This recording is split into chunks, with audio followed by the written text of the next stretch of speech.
degrees in communication, and my dissertation was about advancing the educational opportunities for students in urban spaces. So what I did was I conducted qualitative interviews mixed with some auto-ethnographic reflections, given my own subject position, to really see how teachers were understanding urban students' identities and their own identities in those spaces to really advocate for the equitable learning experiences of these students. I feel really grateful and humbled to actually have the opportunity to even participate in the 3MT. Then finding out that I made it to be a finalist, that was a very exciting moment. And then actually placing, that was super exciting because I worked so hard on my research, but I think it was less about how hard I was working and more so about the opportunity to tell the story of these urban students' identities, of inner city spaces, of Title I schools, and having people who don't share identities with me actually pay attention and listen. And think it was, good enough to place me. So I was super excited about the 3MT, the opportunity to hear from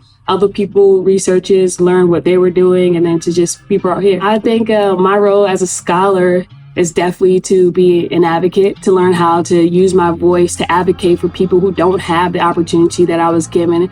I find that the window to success seems a little smaller when your identities become a little bit more complex. And so to really push yourself through that and to be in a space where you're not afraid to use your voice, you're not afraid to talk to people, you're not afraid to advocate for the learning experiences of all types of people so that everyone can get on the equal playing field and have an opportunity to also succeed. So I really feel strongly that my role is to be an advocate, to be a leader, to be someone that stands before the people, but to just stand here and just be like, hey, if I did it, you can do it, because I study the same type of spaces in which I came from. So me being here in Mason is because I came from a Title I school. I lived in an urban area. I grew up, with poverty stricken inside of my area. So to have a space where I'm here and to be proof of it is a testament of, not only hard work and resilience, but of what we can do when given the right opportunities. Well, I was super excited and surprised to hear that I received the award for Doctoral Student of the Year, especially for the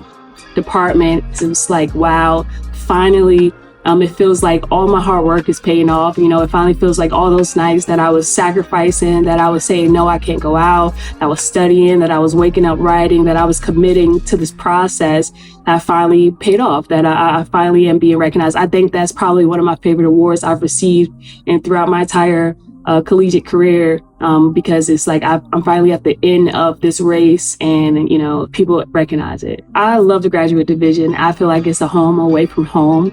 It became a space for me throughout my time in a program where I could go and bend, I could go and lean on people. I had people advocating for me behind the doors in places that I couldn't see, to create opportunities for me to, give me what I want. They taught me, actually, one of the greatest lessons I've learned from the graduate division was how to advocate for myself at this level, was to how to go into these spaces and say the things that I need or want in order to create a space where I could learn and flourish at. So without the graduate division, I know that my journey at Mason would not be as substantial without having the team that's in that office, the support of all of those workers, the scholars in there just working and believing in me and supporting me every step of the way. I mean, really from the bottom of my heart, I really do appreciate the graduate division. My piece of advice would definitely be that to realize that this is not a race and it's a journey, and to embrace the entire process. There are going to be a lot of times where you don't get to go to things, where you have to skip,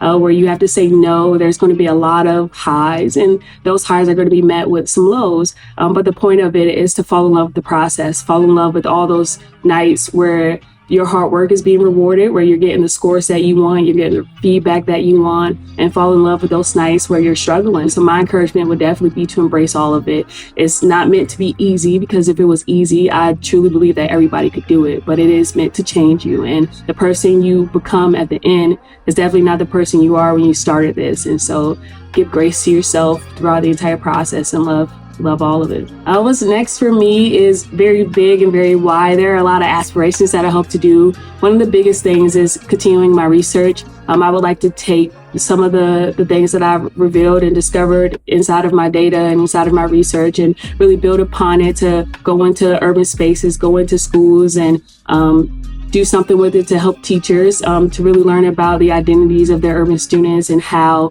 that can create equitable opportunities for them.